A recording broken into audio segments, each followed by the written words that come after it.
Guide for Eternal/Bardcore Epoch. Hello there. This is a short guide for DragonFable's Eternal/Bardcore Epoch class. Eternal/Bardcore Epoch is simply the Epoch armor equipped with the Eternal Locket or the Epocharina artifact. Eternal/Bardcore Epoch is a very powerful class capable of dealing high amounts of burst damage whilst having excellent defenses. It is obtained by using a Heromart calendar code from 2018 for Eternal or 2022 for Bardcore. For simplicity's sake, the class will be referred to as Eternal Epoch for the rest of this guide, though do take note the information also applies to Bardcore Epoch as well.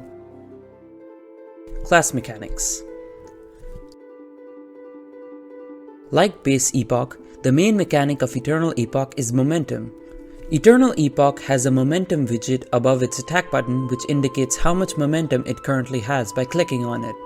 Eternal Epoch adds 3 momentum to base Epoch's total, and thus now caps at 12. Momentum can be generated from some skills and can be used to empower other skills. The skills that use momentum are Laser Slice, Punch, Time Shift, Pierce, Gunburst, and Final/Blade of Legends. While the ones that generate momentum are Boost, Ultra Boost, Hex, Ultra Hex, Combo, Laser Blades, Charge Burst, and Attack. The only skill that does not consume or generate momentum is Fade. Like base Epoch, do note that Attack and the third use of Combo generates 2 momentum. Ultra Hex/Boost generates 3 momentum, while every other skill only generates 1 momentum. Also, using a potion will also generate 1 momentum. The next class mechanic, which is closely tied to momentum, is that Eternal Epoch has double turns. This is tied to the amount of momentum Time Shift consumes when used. Each stack of momentum consumed generates 1 extra turn, up to a maximum of 12 double turns when Time Shift is used at 12 momentum. It is generally recommended to use Time Shift only when you have 12 momentum in order to maximize the amount of extra turns available. Though sometimes Time Shift can be used at 10 momentum for a quicker setup. Due to this, Eternal Epoch is able to deal a great amount of damage every turn after setting up Ultra Boost. Stats. At level 90, you should use 200 End to both increase your survivability and provide immobility resistance in boss fights. Invest the other 200 points in either Dex or Int, depending on whether you want more sustained damage due to the high uptime of blades, or more burst due to Final's high damage respectively. Invest the remaining 45 points in some combination of Cha and Whis, for both decreased dragon cooldowns and mana respectively. Skills in rotation. The most important skills for Eternal Epoch are as follows. 1. Boost and Ultra Boost. Boost buffs you with damage, defense bonus, and a heal for health and mana when Ultra Boost increases the buff's strength. For example, Aim Boost goes from plus 40 bonus to plus 200 bonus. Boost is used 4 times to stack up the 4 important boosts, and Ultra Boost is used right after that. 2. Time Shift. It grants you double turns based on the amount of momentum you currently have. 3. Laser Slice. It applies minus all resistance to the enemy based on the amount of momentum you currently have, capping at 3 momentum for all maximum minus 45 all resistance. 4. Combo. It is used for dealing damage to the enemy. Each time combo is used, capping at 3 times, it deals more damage.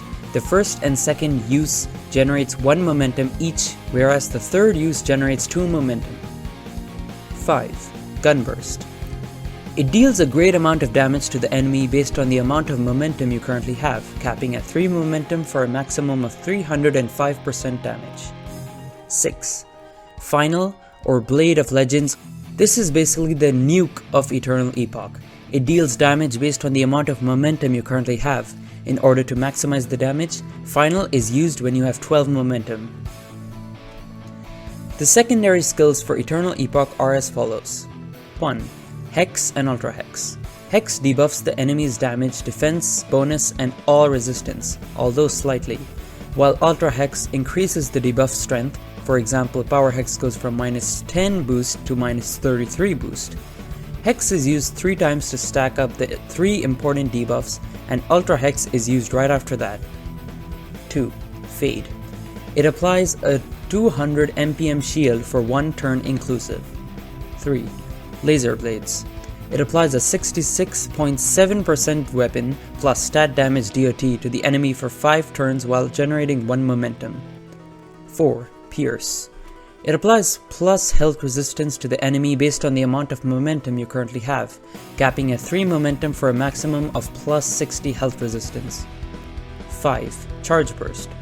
It deals 140% damage in 1 hit to all enemies with no cooldown. 6. Attack. It is used during the setup as it generates 2 momentum. 7. Punch. It stuns the enemy for a few turns based on the amount of momentum you currently have, capping at 3 momentum for a maximum of 4 turns. Do note that this is not auto-stun.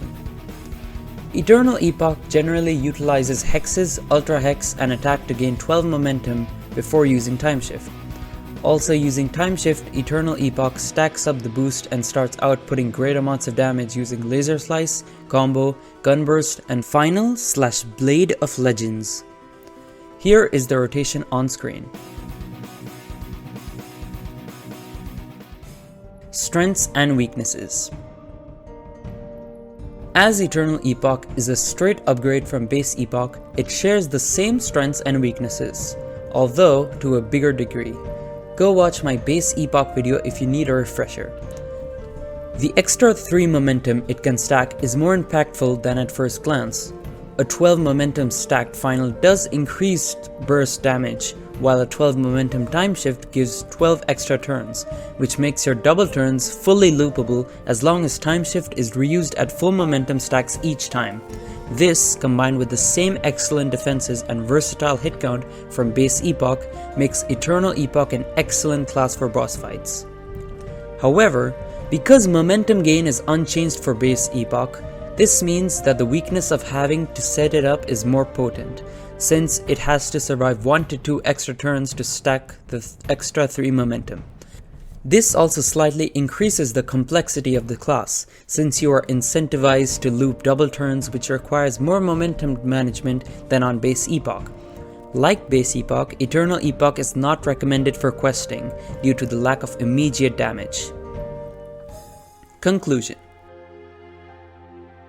This concludes the guide to Eternal Epoch. For more information on the skills and mechanics, check the DragonFable endgame wiki link in the description. What do you think about Eternal / Bardcore Epoch? Let me know in the comments below. Thank you for watching and subscribe for the next Epoch guide featuring Corrupted Doom Epoch.